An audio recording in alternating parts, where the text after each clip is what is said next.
Hey, welcome to another episode of the Rock Fantasy Files and another of our roundtable discussions of albums celebrating big anniversaries. On this episode, we discuss the mighty Emerson Lake and Palmer with their album Tarkus that was released June 14th, 1971. It was recorded at Advision Studios in London with Greg Lake handling the production.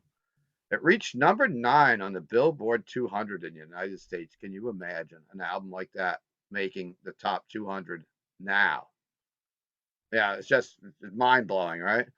Uh, it was another iconic album from my youth, a great album to chill out with your headphones and just to zone out on reality. And I've been doing it for 50 years with it almost. And I brought together some of my friends here, friends of Rock Fantasy Files and Pete Pardo's channel, to discuss their favorite moments of the album.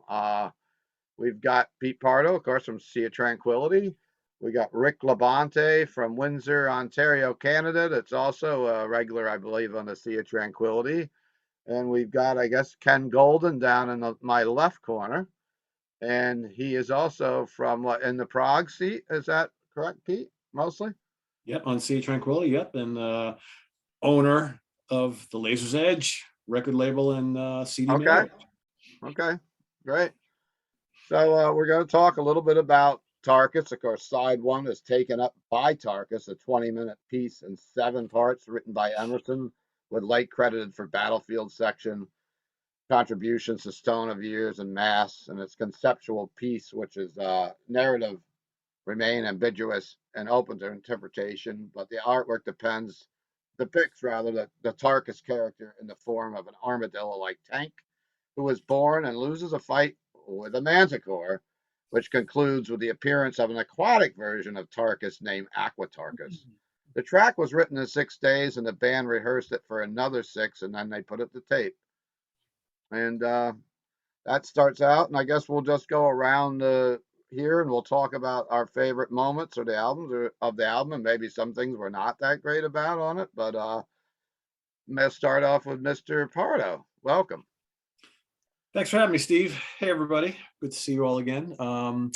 Yeah, I mean, this is a perfect example of one of those albums that is really ranks high for a lot of people for maybe just a couple songs, right? I mean, this is all about the title track. For sure. It's epic. It's one of my favorite songs they've ever done. It's got all the elements that we love about Emerson, Lake and Palmer. It's dramatic. It's got virtuoso playing on it. I mean, this is when I think of some of Keith Emerson's greatest moments ever, this is one of them. It's just absolutely amazing. And it takes up all of side one on the original LP, which Ken was showing before.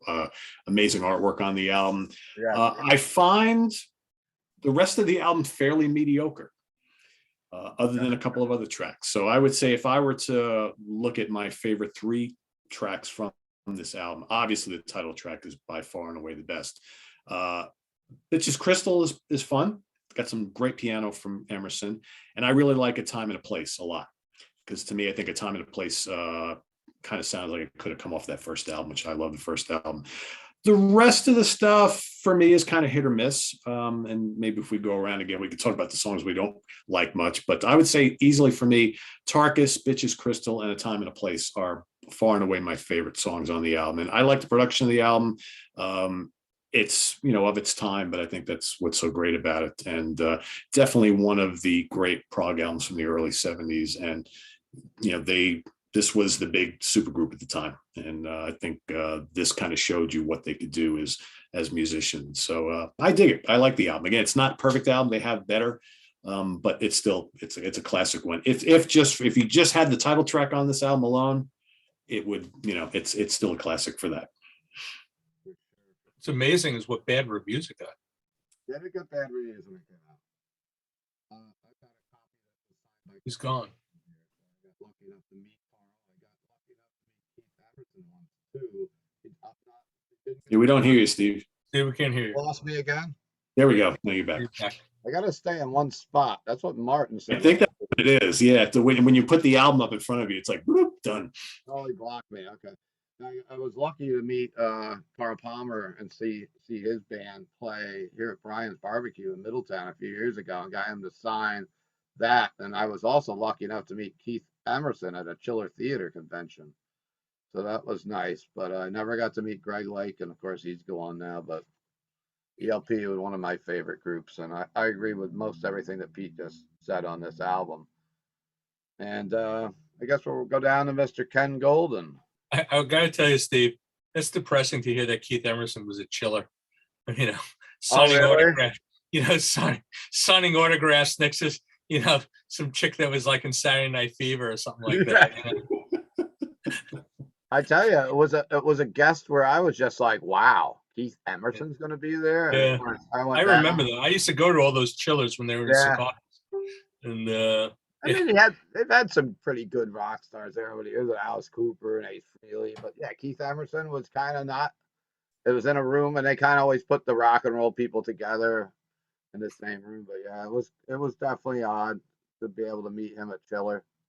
It's kind of when you show up at Chiller, it's like there's nothing else going on in your career, so you're sitting there collecting your $20 autographs, right? I mean, it's cool for fans to see them there, right? Like, oh, there's Keith Emerson, but for the artists themselves, it's got to be like a step down, right? I'll never forget I can't remember her name, but she was in Saturday Night Fever, and she had like a stack of cards, that she had autographed, I guess, and she was selling them, except nobody came over, and she just kept rearranging the little stack she had, and I felt terrible for her. Meanwhile, there was a line out the door for Gary Berghoff from MASH.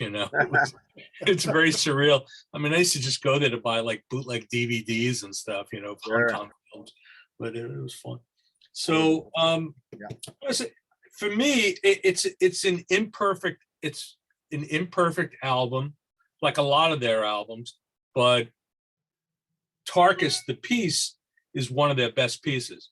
So I mean, it's kind of interesting to read that when you read the history of it, that Lake almost quit the band because of it. I guess he thought the whole concept was ridiculous, and then the deal was that they brokered was that he'd be allowed to produce the album, and Lake always fancied himself as a producer, and he said okay, and they were lucky that they had Eddie Offord doing the engineering, because Eddie was a great engineer. If you listen to what he did with ELP and with Yes, and I mean, those early albums are great. I think the ELP albums actually sound better than what he did with Yes. I would agree. Probably easier as a trio, I guess. But sonically, the first three ELP albums, actually four if you include Pictures, are spectacular. Yeah. They're great demo albums. My favorite piece, my favorite section from Tarkus itself is probably Battlefield. Lake, Lake gets to show off on guitar. He's not exactly a wizard, but he's competent. He's a competent guitar player. Probably turned out to be a better bass player than a guitarist, but he's fine. On the second side, the track that I think is kind of a sleeper is The Only Way. I think that's a really nice piece of music. I mean, maybe being Jewish, I always hooked on the lyric, why did he choose 6 million Jews, so yeah, it always had that track always resonated for me. And I like Bitches Crystal. It's I mean, Time and a Place is a good track. I mean, but those are the rocking tracks, those are the tracks with the energy. And let's face it, there never was a better keyboard player. I mean, Keith Emerson was the best rock keyboard player ever.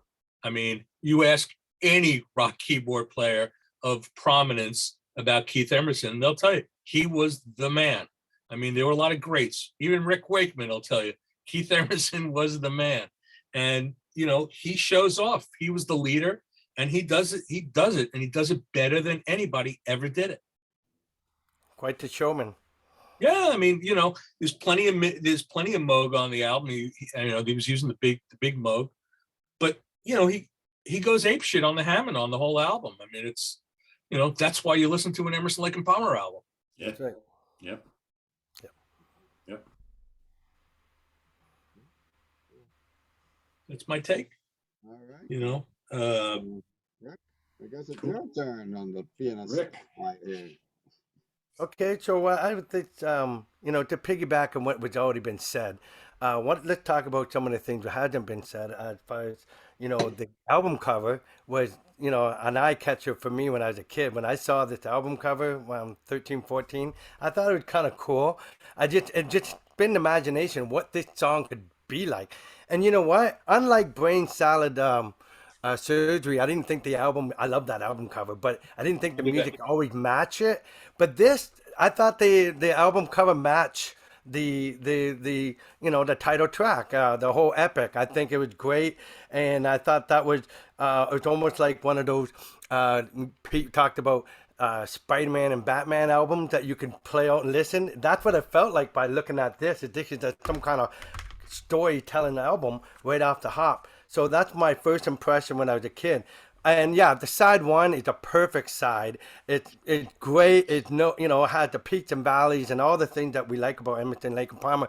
And you got to imagine how bold that is to do this at that time when guitar was the main thing. Jimi Hendrix, Jimmy Page, all these people come with Blackmore. All these headline shows were either people with heavy guitars or they're gonna have you know, some keyboard, but not being the star. And it's almost in that order: Emerson, Lake, you see a lot of Lake, and then Palmer, right? It's like in that order is that everybody gets to show off in the way they structured the song. So I would, you know, so obviously the title track is the winner track. What the other two that I might seem to fancy a lot when it comes to looking forward to, definitely Bitches Crystal. I like that. That's, you know, it's a rocker. But I also like the Infinite Space bracket conclusion, because it reminds me what guitar players would do later on. You know, when they have a guitar loop pedal and they keep looping it and then you jam on top of your rhythm and you can play lead. Keith kind of did that. He jammed this piece of music over and over. Then he goes back and record dubbing, and then you go back and dub on top. I mean, then people would do that later on in recording. Like Queen would do it in the Prophet song with the vocal. Listen to the madman, listen to the mad, and carry it on, and then loop that over. He did this with the piano, which was pretty fantastic, where this shows you the imagination that you could do with studio work. And that was pretty, you know, breaking ground stuff for that time. And that's why, I mean, most people didn't even forget, oh yeah, there's no guitar on this. You know, you listen to so much of the album, like you don't miss it. There are some albums where I'm listening to, I look forward to the Greg Lake little guitar passages from song to song. But in this album, for the most part, it runs through that. I'm not looking forward to that one song like they always seem to do, like, you know, in the beginning, or Turn Me On, or let's say Lucky Man. There's always that one song on an album where Greg gets to sit back and be a songwriter. And in this case, I'm not waiting for it as like I do with other albums. This one, because of that first title track, I was like blown away. After that, it's like have a smoke after this first side, you know. You've got a appetite. But the second side is like Pete said, it has some strong songs and not so strong songs. It seems like they lost the direction. They had a concept, obviously, in side A. Side B is whatever they got left, so to speak. That's what I felt when I listened to it. So William Neal is the artist. How do you follow Tarkus? Yeah. Yeah. It's almost like what they maybe should have done is make Tarkus twice as long and split it up into two album sides like they did Thick as a Brick by Jethro Tull, right? Mm-hmm. I don't know. You guys want to see something? I got to show you something crazy. Okay. So this is actually a new band called Urban Trapeze. They're from Spain. And they did a concept called Reactivated Tarkus. And they're like this retro prog band. And it's got like a total 70s flavor, ELP-ish, but you hear influences of other prog bands. You know, you might hear some Genesis. in there as well. But it's really funny. I somewhere have an open copy, and the inside is kind of a reflection, kind of carries on from this. So it's pretty cool. It's a pretty cool album. It's pretty new, and it's an album and a CD. So it's pretty neat. Interesting. The album has its fans out there, right? Tarkus will live forever. Yeah, I mean yeah. I mean, we all used to have like denim jackets with the with the Tarkus and the Manicore, painted on your back, So yeah. So what's your opinion, Steve? What do you think of the album? Yeah, I guess it's my turn to do that now. Yeah, some of the highlights from me, I break up Tarkus. I mean, the Stones of years, like the Has the Dawn Ever Seen Your Eyes? Can you still hear me, guys? Have the days made you so unwise? I'm having mic problems for the last couple of weeks here. I'm working on it, but just the lyrics, it's just so iconic. It's just an album you put on and just it'll relax you at the end of a stressful day, I think. And Mass is a very good song off of that too. The preacher said a prayer, save every single hair on his head. He's dead. The minister of hate, just a ride to be spared. Who cared? The weaver in the web that he made, and of course Battlefield, what Ken mentioned, and yeah, side two starts off with, I guess I'd pick my second song, but I'm gonna completely copy Pete. Bitches Crystal. About 2 minutes 32 seconds into that song, those drums and that bass just kick in. It's just such a pleasure to listen to. Yeah, it is. It is. And another song I guess I would like to mention was The Time and the Place. It's a really short track. It's only 3 minutes and 2 seconds. I just think it's a really powerful performance by Greg Lakeland vocals. One of the heavier. It's pretty just a heavy, straightforward song. I also really do enjoy The Only Way Hymn, as Ken mentioned. Seems like he's really questioning, faith and religion a little bit. God makes you breathe, but why would he wipe out, 6 million, Jews in the Holocaust and stuff that they were pondering on? And it kind of reminds me in a way of Jerusalem a little bit, that song does, in a way, for some reason. It has a similar vibe. Maybe that kind of a vibe at least. And yeah, rock fantasy, usually talking about metal, we kind of delved into the prog tonight. I hope everyone enjoys an episode doing something a little different with the channel. And just hitting on some of my favorite records from back in that time period. And I didn't even realize that as I'm doing my notes, hey, we could have worked on Pictures of an Exhibition tonight too, since that was also 1971, but maybe we can loop around on another episode and talk about that. I will say, if I could throw in Jeremy Bender and Are You Ready, Eddie, I think are pretty terrible songs. They're throwaways. Yeah, I don't like Barroom Boogie, Emerson Lake and Palmer. I don't. Oh, you don't? Okay, because there's some other songs like that. I know. Yeah, On they put it out on a few albums. Yeah, they would always put something on one album. On an album, there's always it was the Sheriff. Right? I like the Sheriff, actually. I like that song. Yeah, I don't like that either. You don't like that ragtime kind of old Western bar theme, right? No, I'm not a fan. Western. Yeah. It's almost like Are You Ready? It's like what they would do for sound check. Oh, you getting us here? Ba ba ba. And that's probably where that song came from, because it sounds like they're running from one, just to get the sound check. But to throw that on the record, that goes to show you they ran out of stuff to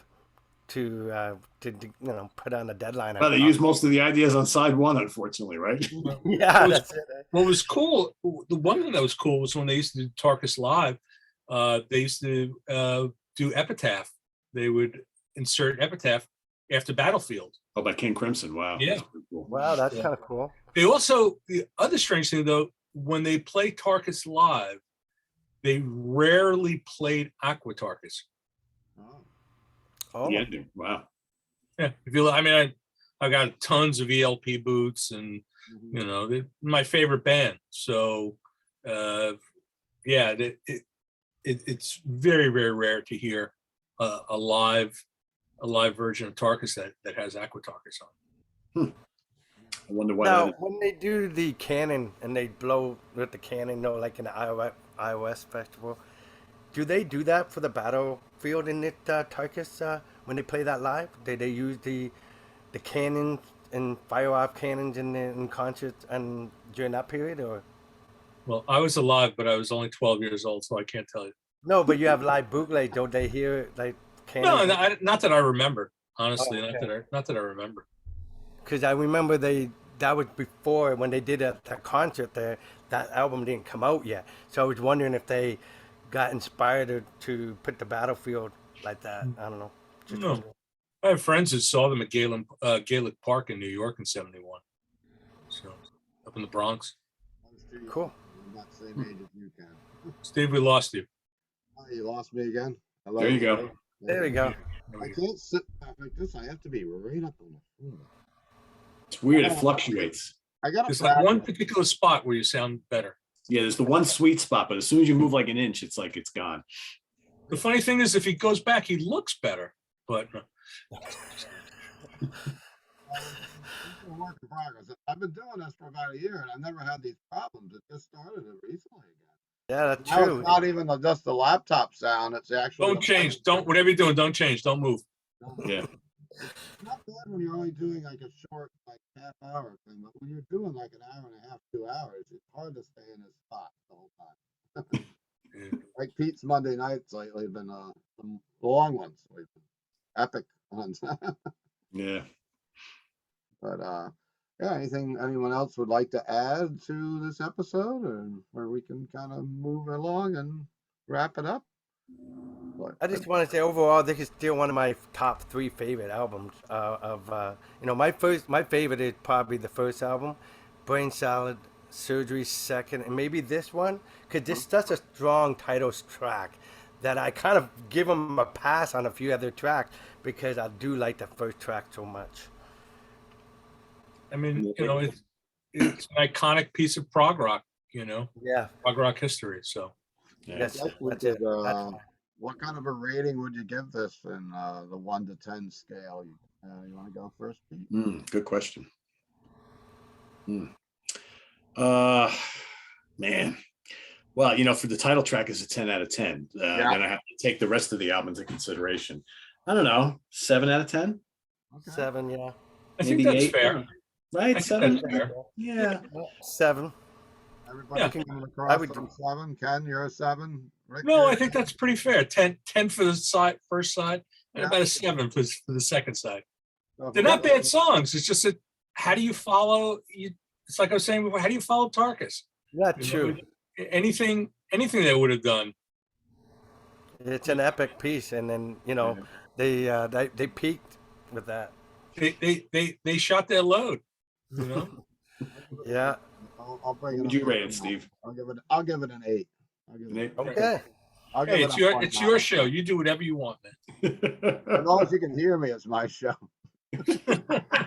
I'm doing better than as long as I stay still. This was Martin actually pointed this out to me last week because on Pete's show we did a week ago Monday. Everyone was laughing at me, and I'm like, "What am I doing wrong?" And they're like, they said I couldn't hear them. I couldn't hear anything. I'm like, I'm sober as a bell here. I'm not doing anything, unfortunately. But I'm gonna pick up another mic, I think, and go from there. Maybe that's something I can work with. Chris Allo mentioned one. So anyhow, I'd like to thank everyone for giving their time to the Rock Fantasy Files tonight.